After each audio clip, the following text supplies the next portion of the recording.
everyone. I'm Katie Rice with Guild Mortgage, and we're excited to host this. And I have Chelsea Combs, our team lead. Say hello, Chelsea. She's our production manager and has been with me for years. We're going on 7 years together and over 1,500 loans easily together. And we are here today because we wanted to do another business booster for you. As many of you know, we really care about you guys, and that's why we do these business boosters. We really want to be successful with you in 2022. So this is our way to give back to you in advance and also just to help you grow your business. We think it's going to be an interesting year in real estate. And we do think finding a partner that you want to work with exclusively is going to be a really important thing so that you can go work on your business and get your clients' deals accepted. And we hope to be that partner. Yeah, and to piggyback off that, unless you're living under a rock, rates are going up. People are scared. Our team has prepared extensively for this year, for what's coming. It's going to be a different landscape, especially with lenders. You want a lender that's going to be prepared and help your clients to advise them why we're still going to buy, why we're not scared, why we're moving forward, not someone who's just going to throw them a great rate and send them on their way. So we want to be there for you guys. So we hope to work with you more in 2022. So this business booster, I am super fired up about today. And one of the reasons I am fired up about it is Geoff was on our call in 2020. Geoff wrote Disrupt and Die, which is one of my favorite books about the technology changes here that are coming in the real estate industry and have come, I guess, right, Geoff? And he today is talking about social trends and is willing to, he's even going to use an example today. We've chosen one of our partners here to look at their analytics and really dive in to help them improve their business. And hopefully that example will give you an example of how you can increase your social presence in 2020 and which are the trends that will be taking place. Geoff is just an amazing person. I've worked with him extensively on my own as well, and then as well as reading his book. And so, Geoff, without further ado, thank you again for being here. And we are excited to move forward with you today and learn lots of stuff. All right. Thank you very much. We're going to kick it off. We're going to go fast. We have a lot of content to cover. And I've got the first question I'm putting in the chat is, what's your biggest challenge with social media? So who's been on one of my virtual workshops before? Okay, so I'm seeing a few hands go up. What you guys, if you haven't been on my virtual workshops like this, well, let me just tell you right off the bat, I do not allow passive viewing. We want participation, right? What that means is we're going to use the chat to communicate. I may even ask to unmute one or two of you because I think having a live conversation is even more beneficial than a presentation. So I'd love to have a conversation versus just presentation. I see people putting in the chat right now. What's your biggest challenge with social media? And we're going to play some games. Put it in like Jeopardy style. Come on, what's your biggest challenge? Standing out from your competitors. What to do? Which media should we use? See who's having fun already, right? When's the last time you came to Zoom and heard Jeopardy? Probably the last. Oh, not bragging is a good one. I like that one. That's a good one because sometimes, Jennifer, maybe it feels like we're bragging, right? Especially for us that tend to be a little bit over 40, let's say, which I know is only like 2 people here, myself and one other person. But I know that's a challenge for a lot of people when it comes to social media. It feels so self-promotional. Deborah says consistency. See, this is what we're talking to people. And by the way, participate. You're going to win a free prize. Let's see. Yeah, Melissa says consistency. Emmy says engagement. Yep, how to get more engagement. Okay, cool. Oh, that's a good one. Yeah, absolutely. So let me start with me presenting, sharing the screen, all that fun stuff. Let's make sure it's optimized for video. Here we go. I'm going to hit share screen, and the things you guys got to keep me honest and make sure that, let's see here. I got to swap displays. What I want to make sure you guys are seeing is just the slides. Yes. Okay. So you're not seeing the little cheat sheet down below my speaker notes. No. All right, cool. So let's get started. We're here to talk about the trends, top trends for social media 2022. Hey, who wants to start it off with a free gift? Would you guys like a copy of the slides when we're done? Can I get a hell yes? Woo! Oh, yes. All right, all right, all right. So guess how you're going to, there's Chloe. Look at Chloe knows how to participate. So here's how you get a copy of the slides is you get with the team that invited you here today, right? The Katie Rice team and everybody, because first of all, we got to give them a shout out for inviting you because look there was a lot of lender options in town. We guys know that you could work with quote anybody, but tell me if this is correct. You'd prefer to work with somebody who actually is a partner versus just a vendor and helps you build your business. Would I get a yes on that? Okay. I assume that's partly why you're here. So whether you currently work with, the Katie Rice team or not, right? If you do, this is a way for us to say thank you. And if you don't yet, this is a way for you to get a taste of what's available for you should you decide to become a partner and want to learn more. All right, so let's get into the content. You're welcome to take notes, put questions in the chat as well as we keep going. By the way, just real quick commercial. For those of you who don't know, I've been in the space since 2003. I do spend a large percent of my time focused in mortgage and actually on the real estate side as well. If you guys are looking for a podcast, it's Mortgage Marketing Radio. This is over 600,000 downloads now. It's my 6th year as a podcast. I've had Tom Ferry on. I've had a couple of big name authors, speakers, coaches. A lot of mortgage professionals are on this as well. So if you want to check it out, feel free. Speaking of free books, here's the commercial. Who wants a free copy of the book right now? Here's what you do. Hold your phone up. Look at that. QR codes, greatest comeback of the pandemic. Yes, hold your phone up to the screen and that will open a browser for you to go ahead and grab a free copy of my book, or you can write the URL down for later. And I must say it is an awesome book, and I'm not just saying that. It's hard to read a lot of books, but this one is super helpful, I found, and super progressive. So very near the times. Thank you. Thank you. Appreciate that. I interviewed a lot of real estate agents, a lot of loan officers, a lot of like subject matter experts in there. So if you're looking to get the truth about how to survive and thrive the digital shift. It's not all about just digital, by the way. Online and offline complement each other. Farming still has relativity and presence. Being in your local community, still relevant and present, right? So just want to let you know, I'm not one of those guys who's like, it's all digital. Christine. Is it on Audible? Yeah. And so here's my answer to that. Not yet. It's on my must-do list for this year. So we'll circle back on that. Anyway, that's that. And if you didn't grab this, then let us know afterwards. Hey, but by the way, you get a free companion course that comes with that. So all kinds of additional bonus videos, audios, downloads, and scripts and cheat sheets and all that kind of jazz. Just as a thank you. See, look at this. You're already getting benefits by partnering with Guild Mortgage. So let's go. Let's step it up. All right. So here's our goals for this session. Number one, we're going to share the top trends, talk about some key strategies that you can apply today, walk away with ideas today to implement, hopefully give you some clarity, because I know there's a challenge for me and for a lot of people when it comes to this social media game with clarity, ultimately add value. That's the big goal. All right. Question time back for you. Why are you here? Why'd you show up? Hopefully it wasn't just for the free donuts. All right. There are no donuts because we're not in person today. But what do you want to get out of this class? What about the title? More organic biz. Jennifer, quick on the button there. Ding, ding, ding, ding. You know what I think we ought to do? Should we give Jennifer a book, Katie? What do you think? Yes, definitely. Jennifer. Congratulations. You are the winner. Woo! See, you get rewards, prizes for participating. So, hey, make sure you get with me afterwards, Katie and team, and we'll make sure she gets a free copy of the book. Yeah, definitely. Send it up to you there. All right. So I see your answers are coming in. Stay relevant, fresh ideas. How many of you wouldn't type in anything no matter what I asked you to do? Increase business. Thank you, Jim. Appreciate that. How to spend our time on social. Yes. Stay relevant. Upcoming trends. Okay, cool. Let's go. Agenda. We're going to blow through this. You get it. We're going to talk about TikTok, video, 5 Instagram changes that matter, social media versus your website. Bring on the debate. New Google ranking factors and how to optimize them. So this is how to show up in local search, social media posting. What actually is better? Daily posting. Is it? We'll look at it and see. And then the 3 most important social media advertising trends for 2022. Who's ready?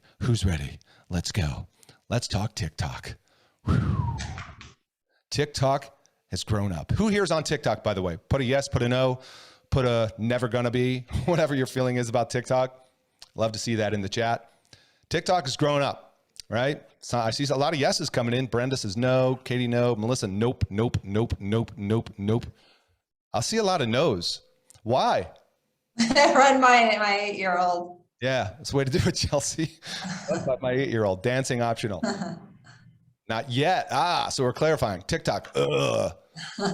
I get a lot of those emotions, and I got to tell you, I was one of those too. However, I try and to the best I can. It's not always easy. I try and remain unbiased, right? And what I like to do is look at the data, which you'll get a lot of that in the book, Disrupt or Die. I actually like to dig in and find out the hype versus reality and what's actually the truth. Because there's a lot of hype out there. There's a lot of BS. There's a lot of half truths. And I like to look at actual data. So let's talk about this. TikTok has grown up and is business friendly and is getting more business friendly. How do I know? Well, when big companies like Walmart, who, by the way, would you guess they have a marketing department that is pretty savvy on where they should be spending their time and budget? Yes. Do you know, and let's think about how TikTok and Walmart are teaming up. On the left, you see Gabby Moore. She's one of the TikTok influencers, if you will. And so what Walmart is doing is these live stream shop-alongs where they partner with a TikTok influencer and they showcase and feature Gabby Moore's favorite Walmart beauty products. And so what they have is actually a live kind of, right, client, viewer, audience engagement.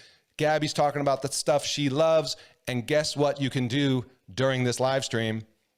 You can buy product. And people do. Now, I didn't know Walmart actually sold beauty products. I thought it was all just fishing gear and tires and stuff. But you learn something new every day.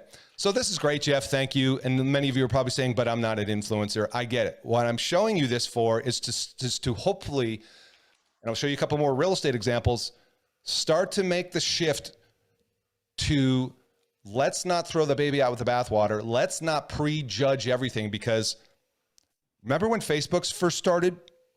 Was Facebook trending very young? Yeah. Instagram? Yes. How many of you are on Instagram and Facebook now? Obvious answer, right? Now let's look at some of the demographics of TikTok users by age in the US, top left of the screen here. Look at this, 100 million monthly active users, that's MAUs, Q3 2021. So 100 million monthly active users in the United States alone. And if you look at the breakdown of age demographics here, yes, 25% is 10 to 19, 22% is 20 to 29, 21% is 30 to 39, and 20% is 40 to 49, and people over 50 are kind of still about it. Now, and that's huge, because as we know, that's the 30 to 49 is the new group that's going to be our biggest buyers in the next few years too.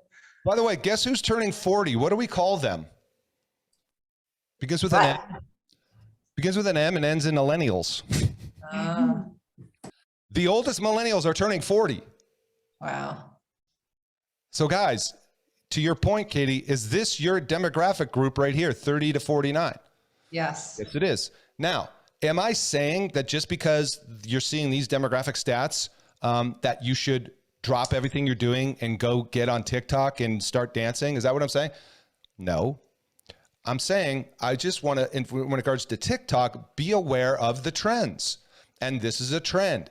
And the trend is likely to continue, and we'll continue to talk about this through the thread. But let's talk about some real estate examples. Who knows Glenda Baker? Top 1% of realtor globally. She's in Atlanta. By the way, look at her pictures. Those are her TikTok videos. Does she look like she's 19 years old and dancing? No. No, right? She is, you know, the typical, what you would expect, Southern Atlanta, Georgia realtor whose average property, you know, price point is not first-time home buyer. She's built over 500,000 followers. She's got thousands of video views, right? Now, well, I'm still waiting to be able to get an interview with her, but I know I was in a class the other day and somebody had told me that Glenda off of TikTok alone, commissions wise, had made, I think, 150 grand. So I don't know how many houses that is for her, but all she's doing is it's taking the content she's creating already for Instagram, and posting it there as well. And so she's building up this massive audience and following, right? Okay, let's take a look at Zachary Loft. Does anybody know him? If you're in the Tom Ferry world, you might have seen of Zachary. Zachary, of course, has done a great job with TikTok. He's got over 1.6 million followers. I spoke to Zachary, actually we DM'd. I'm still waiting for our podcast interview to come together, which it should in the next couple of weeks. Zachary told me that last year, what happened, I don't know if you guys know this, but do you think there's other real estate agents on TikTok, right? Just like there is on other social platforms, right? Yes. So there were 250 referrals sent back and forth between Zachary and other realtors on TikTok last year. Wow. Now, has this ever happened to you already on Instagram or somewhere else where somebody goes, hey, I have somebody who's moving to Tahoe, Reno, whatever, boom, you do the referral thing. Has that ever happened to you yet? Instagram, right. So it's happening on Instagram. It's happening on Facebook. It's happening on TikTok because there are realtors on TikTok who are going to watch maybe your content, maybe follow it, and maybe go, hey, Zach, I got somebody moving to Delaware. I love your stuff, man. Let's talk. Can you handle my client? And 140 of those 250 closed. wow. Like 84% of Zach's total transactions came exclusively from online last year. And this year he's projecting to do 350 sales. Again, am I saying this means you should get on TikTok? No, I'm saying consider it. Ultimately, what I'm saying, before we wrap up, let me show you one more. Here's Daniel Hyder. If you type in real estate on TikTok, his profile comes up. The number one real estate profile on TikTok with 3.3 million followers. Look at his properties. Are those your first time home buyers? No. You wouldn't expect those type of people to be interested in that kind of, stuff on TikTok. Wow.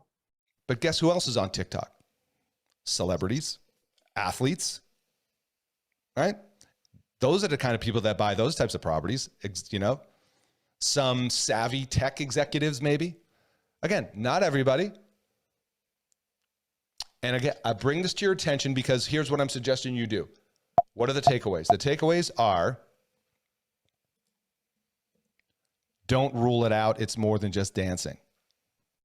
Glenda Baker, the agent from Atlanta I showed you. There's no dancing. There's no pointing at bubbles. There's no lip syncing. There's her talking to a camera that's just off to the left or the right, and she's simply telling stories about buying and selling real estate, about this client story, that client story, and people love stories, right? And she's building and creating her expertise there as well while she's doing that. So you could have somebody just ask you, hey, right? What are the 5 big myths about buying a home, right? Is now a good time to buy? Is now a good time to sell? Is the market going to crash? What's the craziest thing you've seen in your 25 years in real estate? I mean, you can get creative with it, right? Do some research. I share these agents with you because I suggest if you're curious, follow them and see what they're doing. Don't try and copy them. Be you. And stay open-minded, most importantly. Because you may see something on TikTok that gives you an idea of what to post somewhere else. Okay? Mm-hmm. And by the way, if you guys get questions or comments, put them in the chat right now as we're going through this, because I'm going to keep moving forward, keep my eye on the clock. If I don't keep moving forward, I'll never finish. Okay, so let's talk about video. Guess what? Surprise, surprise. Video is king again. Yeah, I mean, for the last 5 years, right? We've been saying video's supposed to be king. Well, it's king again. Who's not on the video bandwagon yet? What's your biggest objection, resistance, excuse when it comes to video? Come on, be honest. Should I begin? Chelsea's always in her pajamas. All right, Chelsea, we need to fix that. Jim is camera shy. Jim, are you people shy? I'm just curious. I hate seeing myself on camera. Kim, that's the most common one I hear. I don't like how I look on camera. You feel like you ramble? Need to buy a tripod at a little place called Amazon. We'll fix that up in about 6 minutes, Jennifer. Look, guys, I'm gonna be the stern parent today, if that's okay. You know, good cop, bad cop. Katie Rice team gets to be the good cop. I'm the bad cop. Bad cop is, I've heard those same excuses for 5 years. And they were a lot easier to accept and understand 5 years ago. Today, it's just an excuse and it's just in your head. And you're the biggest obstacle to you actually showing up on video. And for some time, for the last year or two, I've tried to be more understanding, right? And flow more grace and be like, look, I understand you don't like how you look on video. I get it. It's hard to do. We got to hold the phone and do this. And we're self-conscious and I got to fix my hair and I get it. And you know what? You can succeed if you're not on video. And the truth is you probably could succeed if you're not using video at all. But the better question is, how much more quickly could you get to your goals? How much more efficient could you be? How much more engagement, connection, the results you said you want from social media, how much more of that would come if you would embrace video and just do it? And that's the place I'm living in right now, because all those things will happen for you if you just embrace the suck, as they say, and just do it. Learn how to do it, okay? We saw last year the explosion of TikTok with short form video. And we saw Instagram come out and copy them, right? And then YouTube Shorts copied them as well. And what's the message? The message is short form video is here to stay. Whether it's 30 seconds or 3 minutes, that's what people like to engage with. I'm not saying they don't engage with the long form video. That's a separate conversation. But I'm saying, first of all, it's easier to create a short form video, isn't it, than a 30-minute video? Oh, well, if you're already doing a 30-minute video, then take it and slice it up and repurpose it into 30-minute or 3-minute, 60-second videos. But seriously, guys, once again, the thing I mentioned just a few moments ago, which is if I gave each one of you an assignment today, right? Everybody's name I can see here. Shelly, Kim, Chelsea, Jim, Mike, right? Christine. If I gave you 2 minutes to tell me, what are the 5 most common questions you get about real estate over and over and over again? Could you do that for me in 2 minutes if I fired off Jeopardy? Could you do it? Type one of them in right now, right? Yeah, everybody's saying, yes, I could do it. Yes, I could do it. Guys, that is 5 videos. That's 5 30-second or 60-second videos. That's you holding up the phone and going, hey, what's up? My name's Chelsea. I'm working in my pajamas today. But that's what I love about real estate. Anyway, I'm here to tell you about the 5 common myths, misconceptions people have about buying and selling real estate in today's market. Here's myth number 1. Boom. Here's myth number 2. Next day, new video. Next day, new video. And all of a sudden, you got 5 done. Love it. That's your homework assignment. You could pack up and go home now. The workout's over. Okay. All right, let me keep going here. All right. Here's my suggestion with video when it comes down to like the difficulty of getting started. First of all, inertia. That's the old joke about the hardest part about working out is getting to the gym. The heaviest weight in the gym is the door handle and opening it, right? You just got to get going. You just got to start. Who's in for a 30-day video challenge, says Katie Shive. Yes. Right on. Okay. Start with one video platform. Create a posting recording schedule. Here's a video challenge, 30 by 30. 30 topics in 30 days. You could do 1 a day, record, post. You could do 5 a day times 6 over 6 days. You could batch film. That's what I find works better, although that, in the moment, off the cuff, quick little video record, nothing fancy. I mean, look at this picture on the screen here. Somebody said earlier about buying a tripod.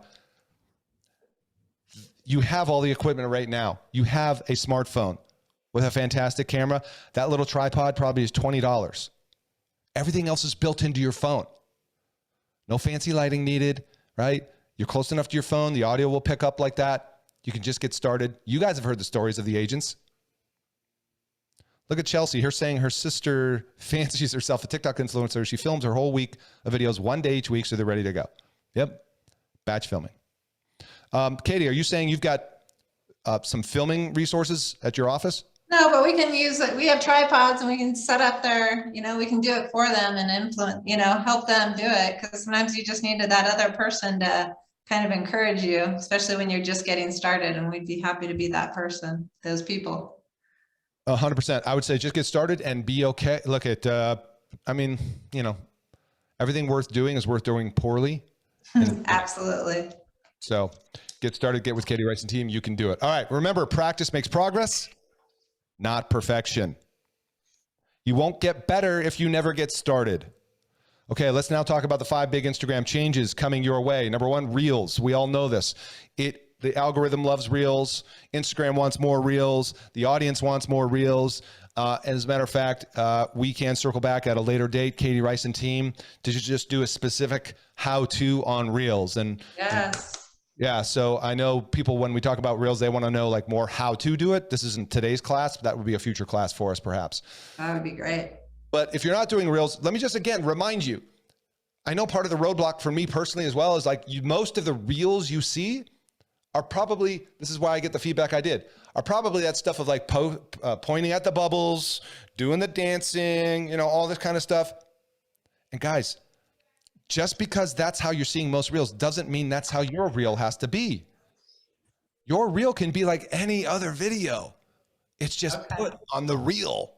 Oh, okay. Good to know. You know what I'm saying? That's what Glenda Baker does. Nice. Write her name down, Glenda with 2 N's, Glenda Baker. And when you're done here, go to Instagram, follow her, see what she's doing. Not a single dance, not a single pointing at a bubble. By the way, I just watched a Reel from whoever he is, the president of Instagram. I don't know what his title is, but he's the dude who runs Instagram, where he came out and talked about the changes coming to Instagram. And he did a Reel. And the Reel was his phone in front of him, and he simply talked for a minute. Hey guys, what's up? This is Adam Massari. I think that's his name. Hey, just wanted to tell you, here's some things coming to changes coming to Instagram, blah, blah, blah, blah, blah. Okay, so that's it. Reached forward and he stopped recording. Wow.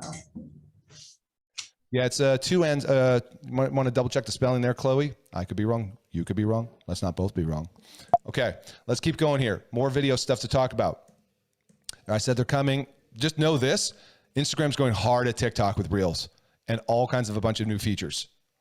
Because TikTok was multiple times last year the #1 most downloaded app in the entire App Store. Okay, number 2, link stories for all. Hey, who remembers this whole thing with like the big time influencers of 10,000 followers and it was like swipe up, right? To go to the page or whatever, to go to get their product or go to that next stage. Well, guess what? Now this is available for anybody, right? It's called link stickers. And this is, you don't need 10,000 followers, right? This tool, this link sticker thing makes it a lot easier for users to engage with your brand posts when you want to take them to a different destination off of Instagram. And when you're using this feature, brands have seen anywhere from 15 to 25% swipe through rates. Swipe through rate means tapping, clicking. Let me show you what I mean. So you're doing an Instagram story, right? And up here at the top, see the blue arrow, there's that sticker. That's how you can get to this link sticker. So if you're going to do an Instagram story, right, you're doing that. And then all of a sudden at the top, you want to add stickers. One of the stickers you can choose from is the link, what do you call it? The sticker link. And the next picture over here to the right shows you where you would type in your website address, your URL.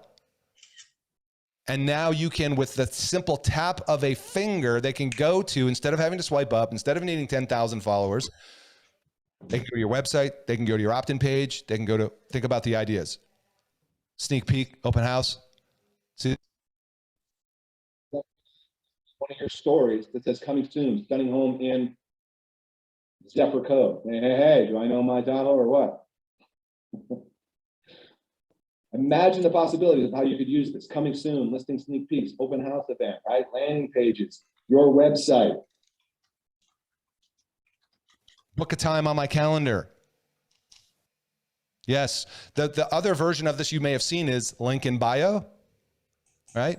That's another option to take people, but that's an extra step or 2. Now I got to go, it's like, oh, go to link in bio. I got to get out of the post that you just did. I got to go to your bio, go to the link, open up this link tree thing. I got to look at all the links you have and find the right link versus tap here.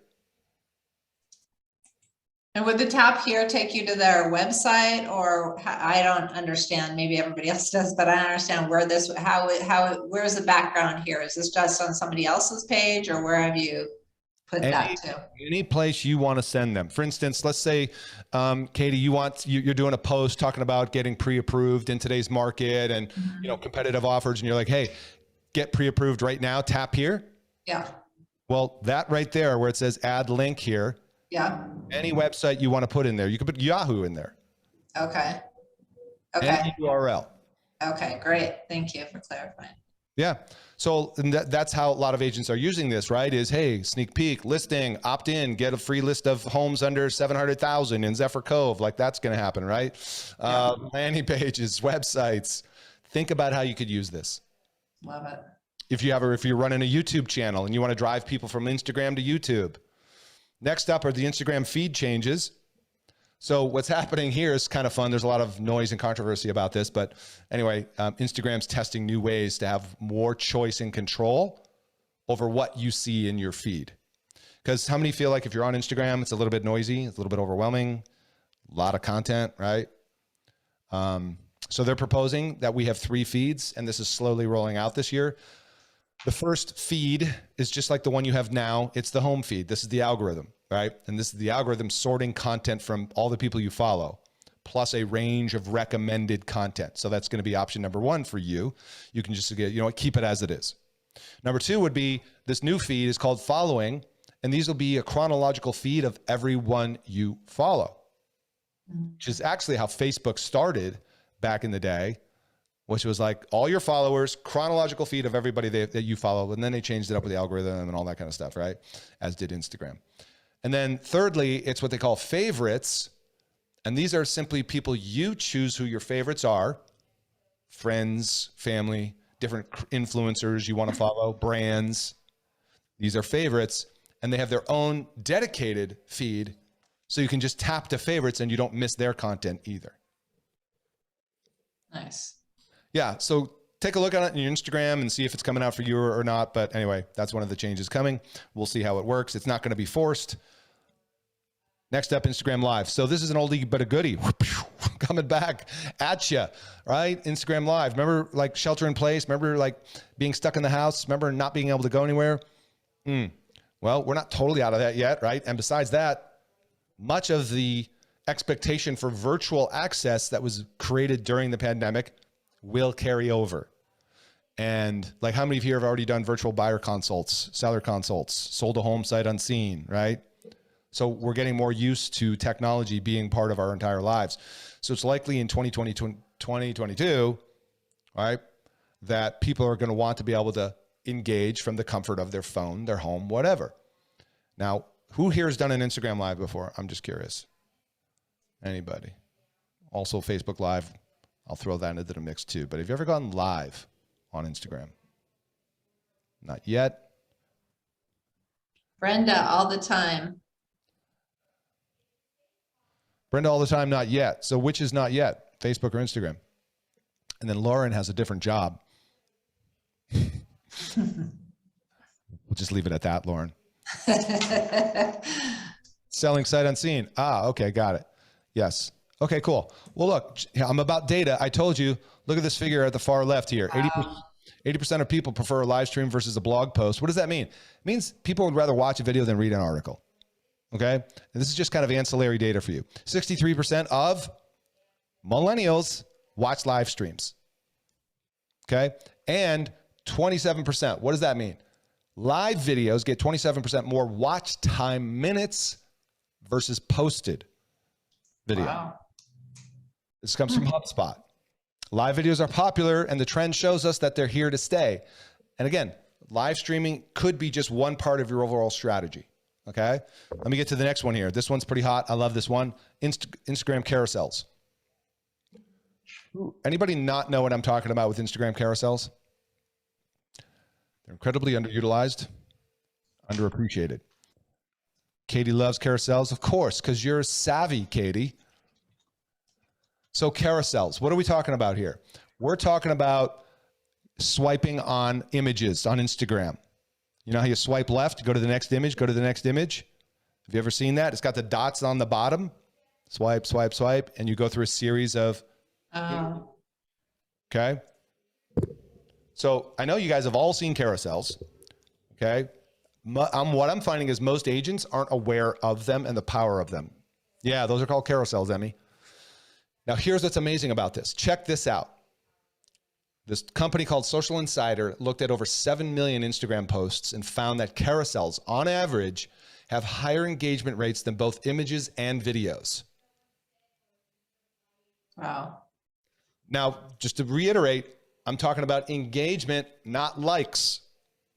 And aren't we really going for engagement? Yes. Mm-hmm. Now, check this out.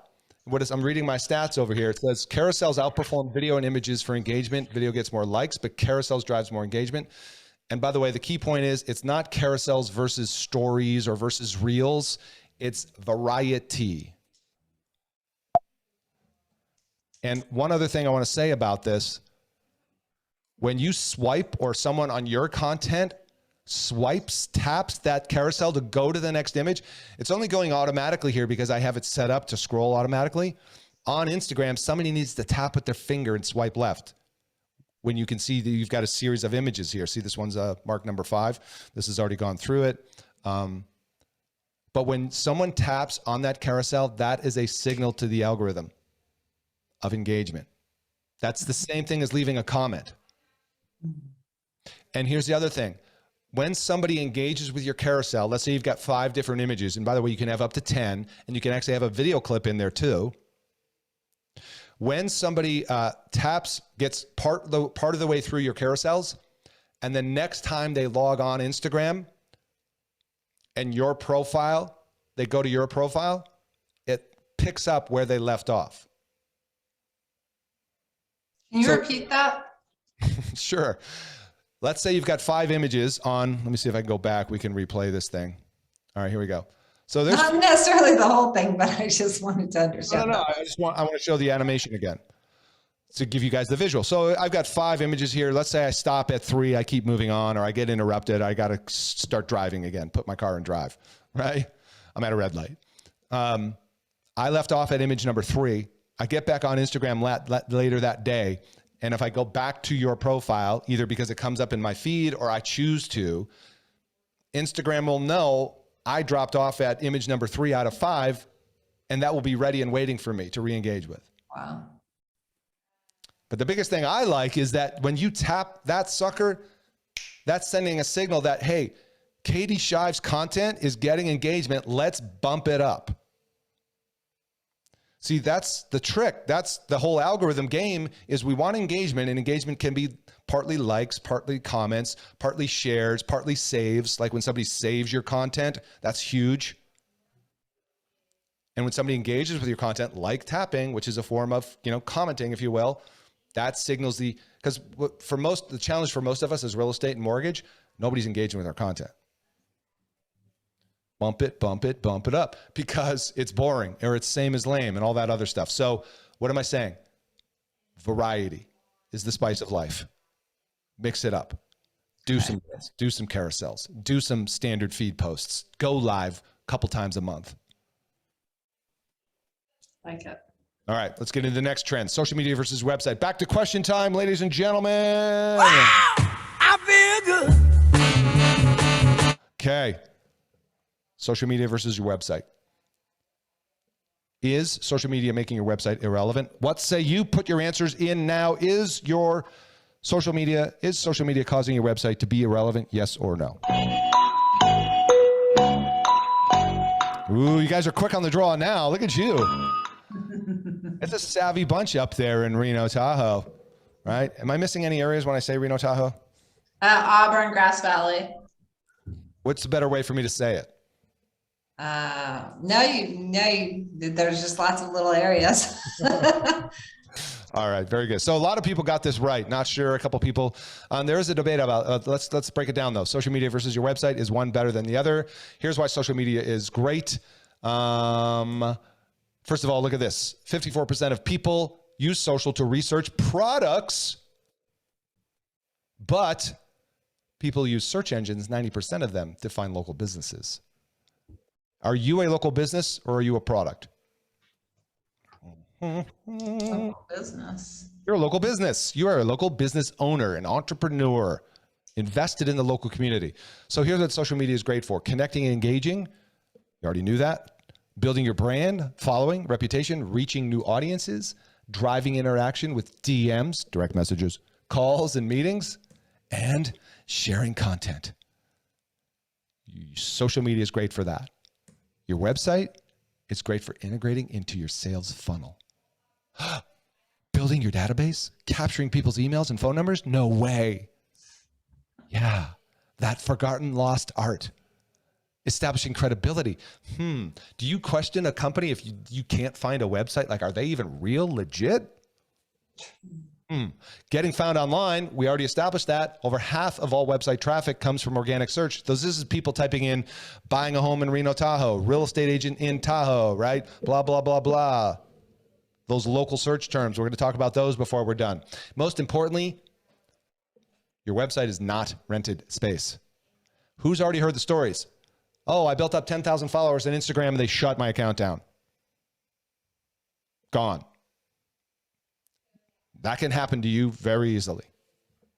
Who knows what's going to happen with the meta in the coming, maybe it'll just be, I don't know, pixels and ones and zeros and all that. Your social media presence doesn't replace your website. It should be an extension. You should be, and we're going to talk about this in one of our future classes, Katie, which is database management. Yeah, right. That's all coming up. You should be leveraging social media to build your database and move those contacts, those followers, the DMs and all that kind of stuff, using things like the story link to opt in to something, whether it's a CMA, whether it's a series of videos, a content, education, ebook, something, so you can build your own database. That's where your future business is, right? So we'll talk about more in an upcoming class should we decide to regroup. Let's now talk about Google. Who wants to get found in local search more often? Type in your answers. Yes or yes. Yes, of course you do. Of course you do. Well, guess what? Here's a trend happening. Local search intent. These terms near me. Mobile searches. Picture this. You're on a mobile. How many of you do this? Sushi near me. Coffee near me. Right? And other people are doing this too, but they're doing like homes for sale near me, real estate agent near me, homes for sale in Truckee.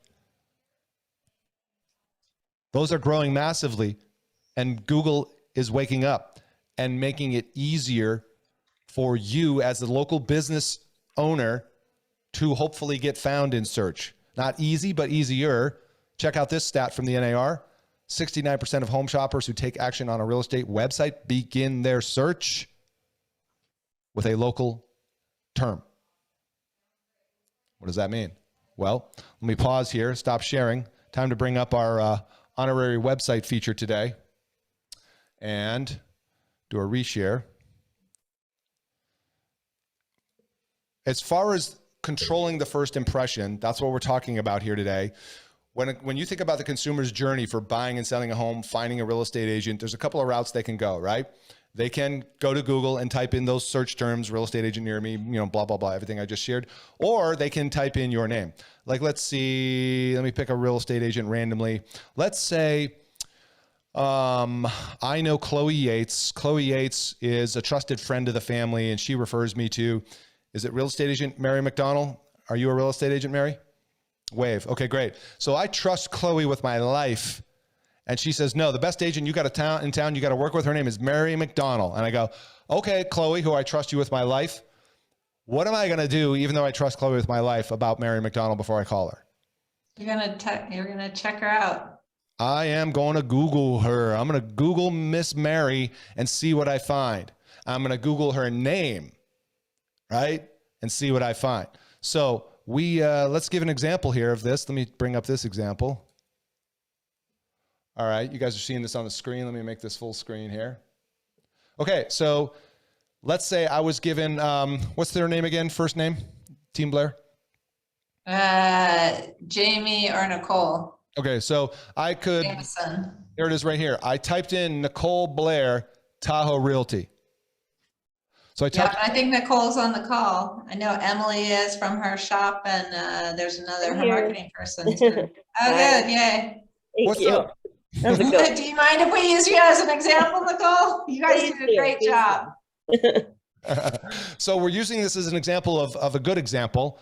I could show you of a not a good example, but let's take what a good example is. So over here on the right-hand side, this is called your Google Business Profile. And when you're deciding, when you guys have looked up businesses in the past, what is one of the first things that catches your eye here with the gold stars, right? What are those called? Reviews. Reviews. How important are those to establishing credibility? Very important, right? Because this is my first impression. And like we already established, even though I trust Chloe's recommendation with my life, I'm still like, yeah, but there was that time at band camp with Chloe where she did this, and I'm still I want to see how does this agent, because there's some preconceived notions about agents, right? Let's see how they show up online. Let me see what I find, right? Is Team Blair doing keg stands still, right? That kind of jazz. So first impression is important. And first and foremost, I see, wow, 55 Google reviews, number one. That's cool. This is all filled out, complete. Oh, wait a minute. Look at this. They got pictures of listings and properties. Wow, that's pretty cool. I can scroll down and see other reviews. Oh my gosh, wow, this is a fully complete platform. Cool thing about Google is I can click to call. So I can actually tap this right now and call Nicole right now if I wanted to. Right? I can click here and go to her website. I didn't try this yet, so we're rolling the dice, Nicole. Stick with me. Flying without a net. Here we go. Yes, it gets to the great video, by the way. Isn't that? Makes me want to go to Tahoe, damn it. Yeah, so anyway, everything's working properly there. My point is let me get out of this share.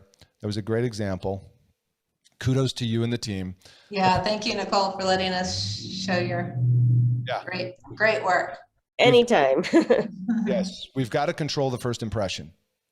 And now when somebody searches real estate agent near me, buying a home in Truckee, stuff, your business profile is not going to come up. What will come up is all the organic search results, right? And like the Google 3-pack thing that they call that. However, if you want to influence the odds, increase the chances of you coming up with a organic local search that doesn't have your name, the first thing you need to do is level up your Google business profile like they have, which means getting reviews, which means getting verified. And there's a whole process around that. Surprise, surprise. We have a class on that too. Hey. Yes. Thank you. It's my band here today in the studio. So I'll put the plug in there right now. It's one of my favorite classes to do. And if you guys want more about that, then get with the Katie Rice team. And I'm sure they'd be happy to help you with that. Yes, we'd love that. All right, let me get back into sharing. All right, here we go. We're getting towards the end here. Hang on. By the way, does anybody like this content so far? Just curious. Yes, please. Yes. Okay. Are you seeing just the slide, right? No speaker notes? Correct. Okay, so there's another example of what I'm talking about. This is an agent where I live in Las Vegas. I'm just down south of you guys. Come on, let's go. Give me a reason to come up north. Okay. Anyway, so we'll have a whole separate class on that. Here's what you keep. This is for the next class. Let's skip that. Let's talk about social posting. Is daily posting really better? Who thinks daily posting is better? Put in your answers now.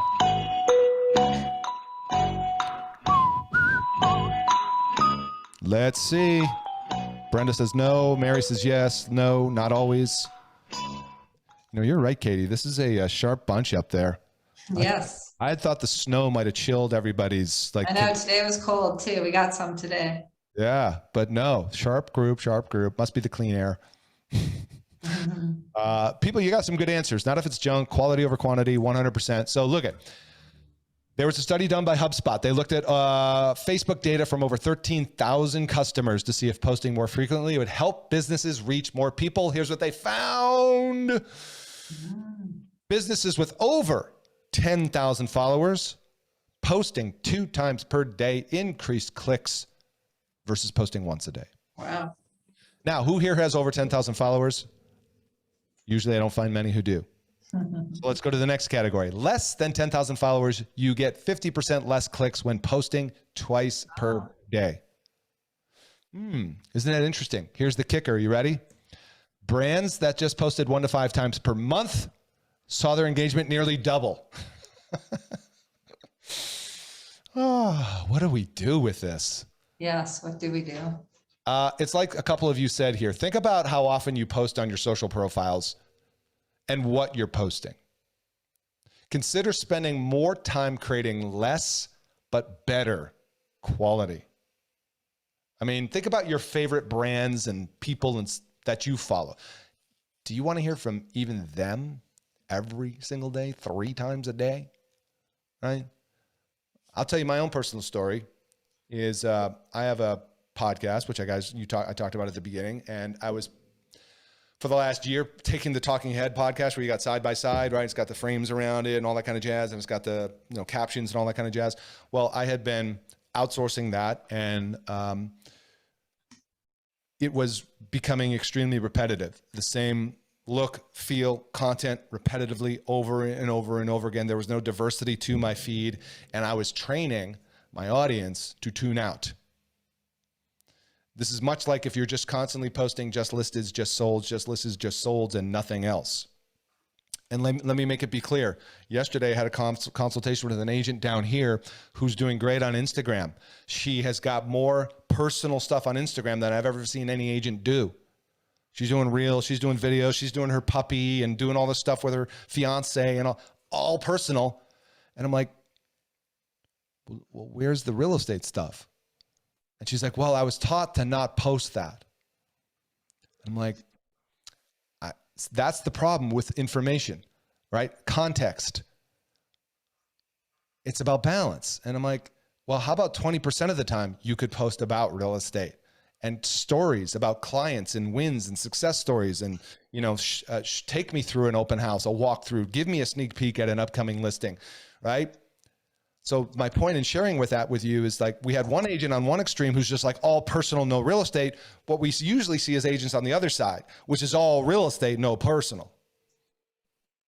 And you got to have a blend of both. Okay. So takeaways, let's get back into the slide show. Here we go. How often to post? If you're on TikTok, optimal is 3 times per day. Hey, bare minimum several times a week. You guys are going to get the slides, so I'm going to run through this real quick. Facebook, look, minimum once per week, right? Better would be 3 times per week.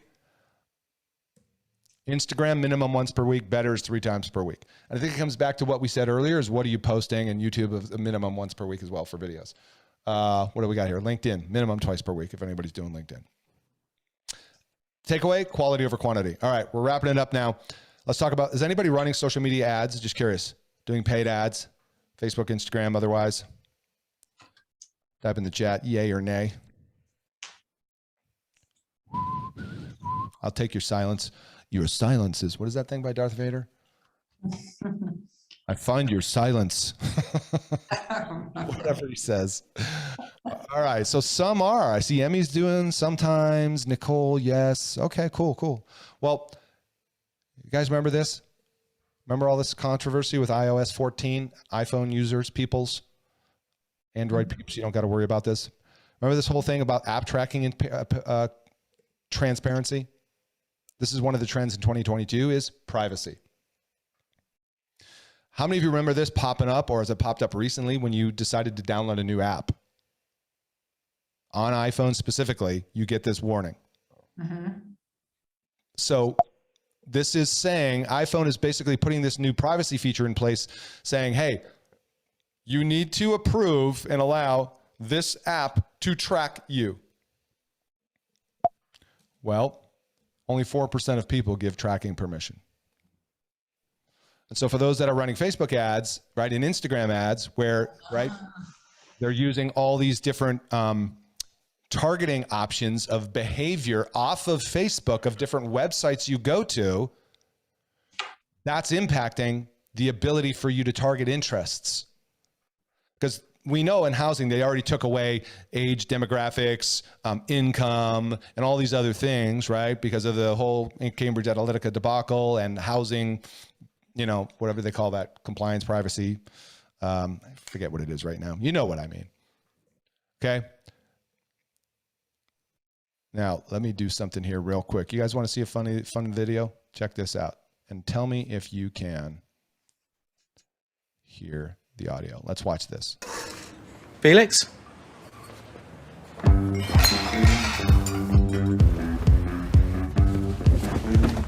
Name? Felix. Date of birth? November 5th, 1986. Tracking current location. Can I have a taste of your ice cream? Here's what you spent last month. Crumbs from your table. Can I interfere in your crisis? Can you hear those people behind This will me? help with the itching. Can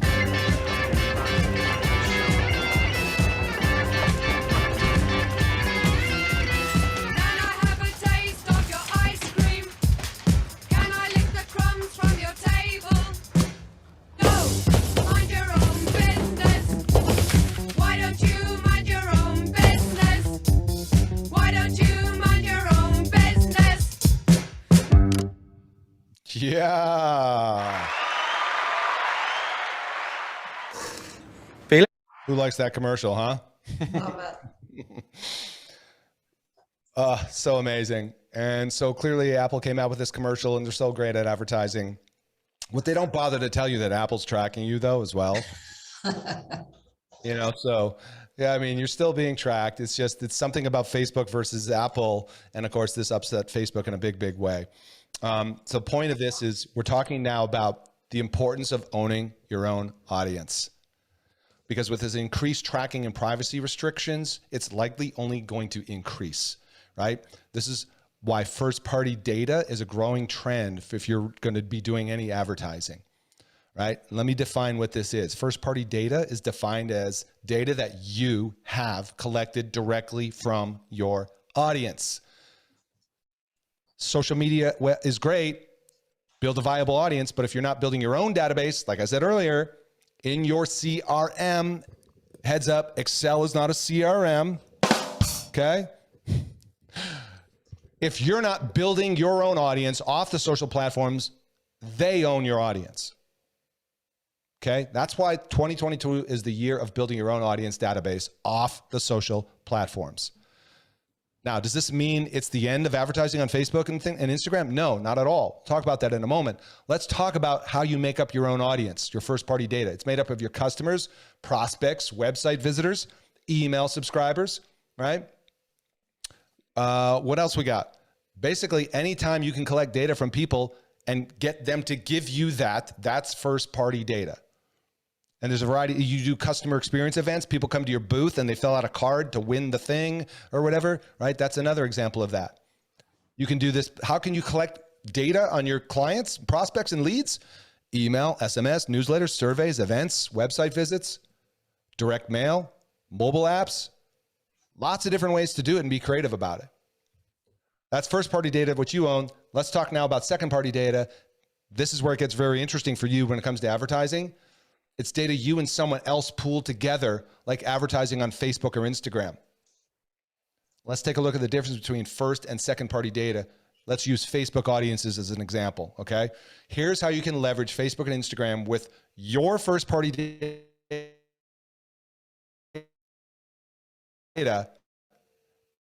and their second party data, which, by the way, if you're organic, and this is videos, yes, you can do the algorithm stuff that they're going to be friendly and stuff like, but ultimately at some point, you might want to consider investing $1 a day, $5 a day in a targeting strategy with some of these ideas. Okay. So on Facebook and Instagram, you can upload your first party data and run ads specifically to them. This is called a custom audience, first party data. That's your client database, your sphere of influence, leads who have opted in before, open house visitors and people like that. That's one example of a custom audience, first party data. Another example of a custom audience is what's called an engagement audience, right? Also known as retargeting This is an example of second-party data, because what you're going to do is utilize data that these people, right? They're engaging with your video, your stories, your reels on these platforms, Facebook and Instagram. They're liking your page. They're filling out a lead form. They're following you and DMing you and engaging with you. That's second-party data because they're doing it on that platform. Even with the Apple iOS privacy, that does not affect this at all. And by the way, if you're going to be spending money on ads, doesn't it make a little bit of sense to spend money on the people who are already engaging with your content? Yes. Yeah. So this is the thing. I have, like, for the last year, I work with title reps and they bring me real estate agents. God bless the title reps. I love them. But oftentimes it's a fill in the blank. What do you want? I want to run a Facebook ad. Why? Well, because I want to make more sales. I'm like, well, why are you running a Facebook ad, right?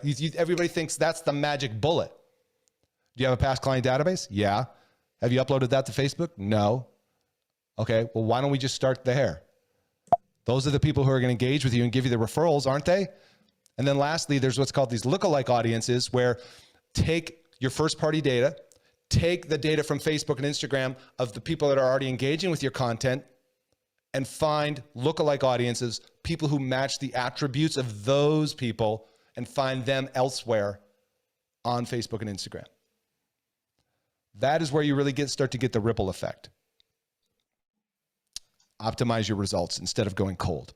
All right, so I'm going to make sure we have time left for Q&A. Recap here. We talked about TikTok growing up, video being king, Instagram changes, social media versus website. They're both relevant.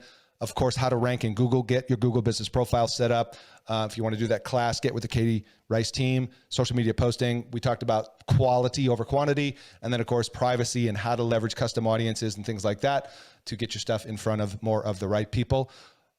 My word for 2022 is this. Take it if you want it. Connection. Especially coming out of what we've come out of the last 2 years, I believe people are craving authentic, not polished, real, true, not to sound cliche, but connection on social media, right? From you. So what's my saying? What am I saying? It's about connection over conversion. Okay. So I'd like to turn it back over to Katie and team. And if you guys like this content, please let us know. Was it good today? Woo! It was great. I know we don't have much time, so if anyone has to go, we understand. But is there any questions that you would like to ask? You can either ask us or send them to us and we can find out the answers for you. We will definitely do a follow-up if Geoff is willing to come back. Would you guys like that? Okay, so we have 3 announcements before we let you go. Wait a second. Got some questions? Okay. Nicole Blair has a question. She was the first one. Okay, Nicole. On the Hi, thank you. I have a question regarding stories versus posts on Instagram. And, in general, I feel like people are watching the stories more and not really getting into the posts. I mean, do you have any thoughts or recommendations on how often on Instagram, She got cut off. Did you hear the end of that? Maybe someone in her office might know. It was about Can stories you versus hear posts. me? We hear the Well, robot. do you want to write that last part in chat so we can hear you? Yeah. Yeah. There you go. Finish it up in chat, stories versus posts. Let's see real quick. Do we have any other questions? I'll come back to you in a second, Nicole. If you want to mute somebody, feel free to go ahead. Or let's see here. Here it is. What percentage of stories versus posts do you recommend? Stories versus posts. I would also throw reels in there, unless you're forgetting them. But I would mix that up with reels as well. Yep. Oh, you meant reels versus? I can hear you, so go ahead, try again. Reels versus posts. Yeah, I would definitely lay heavy on reels for a bit right now. It's hard to give a 80-20 answer, 70-30, whatever. I think the reason why I say reels a little bit heavier right now is simply just because of the algorithm love that you're getting from it. And it's getting a ton of attention and it stays in your explore feed. And there's just so many other advantages to doing reels right now to help you increase your awareness, show up in other people's feeds and all that stuff. Yep. Follow-up question. Can you hear me? Yes. Yes. I've seen some people put the same imagery, video, whatever in their reel and in their post. Is that effective or is that annoying? You talk about the cover image? Talking about, I see some people put like, they'll do a story, or excuse me, a reel of, you know, and then they put the same content as a post as well, like put it in both places. Yeah, that is a good question. I'm a little bit cautious because that's kind of like the lazy man's way to doing social media. Okay. I'm a little bit cautious of that because, again, am I training my audience to tune out if it's the exact same stuff? I mean, I think Reels should be its own feed of content, and that shouldn't be duplicated somewhere else. It's a reel for a reason. You know, it's a short form video, so use it appropriately. Okay. Thank you. Yeah, thank you for playing. Nicole. What do we have for her? We have a book for her, don't we? Book for her. Congratulations. Yes, let's get her a book as well. Just get with me afterwards and I'll make sure I got to send books to people's addresses and all that jazz. Okay, perfect. So we have a couple announcements before we let you go. One is there's a lot of people asking about, you know, second homes and investments. If you have not heard, the government has added an extra cap on those rates. And so you're going to see those rates change significantly. And those are the type of things that Chelsea and I are going to be talking about on our coffee talks. We're going to start doing coffee talks once a month. We're going to do it on the first Wednesday of the month. And we're going to just open it up for questions, any questions you guys might have on specifically on mortgages, or if you have real estate questions, hopefully we have enough people to engage in kind of a round robin. But if you don't know about the second homes and what's going on there, please stay tuned for our coffee talk on Wednesday, the first Wednesday of the month. The second thing that we're also doing, I'll let Chelsea talk about our next guest. Yeah, if you like today, our next mastermind, March 8th at 11 o'clock, we'll send out the invites, but we are having Loida Velasquez come to speak, and she's going to be talking about leveraging video in the digital age to grow your business and gain more clients. So she has over 80,000 subscribers on YouTube. She's a real estate agent. 26,000 followers on Instagram, hosts an agent boot camp and a podcast. So she does it all and she crushes. So she's really impressive. So that's March 8th. We'll get that out to you guys. And then before Chelsea and I go, one, we'd love to thank Geoff. You know, Geoff, you're such a world of knowledge. We hope you do come back. So thank you. And we'll talk to our agents about what they'd like to see. And then I'd like to thank Chloe, Katie, and Shelby, our marketing people, for really putting this together and helping us stand out in our local community. All three of them have a little piece of their heart with the Rice team, and so they all help. Shelby's our full-time marketing person, and we can't thank Katie and Chloe enough for being just our backbones for the last couple of years.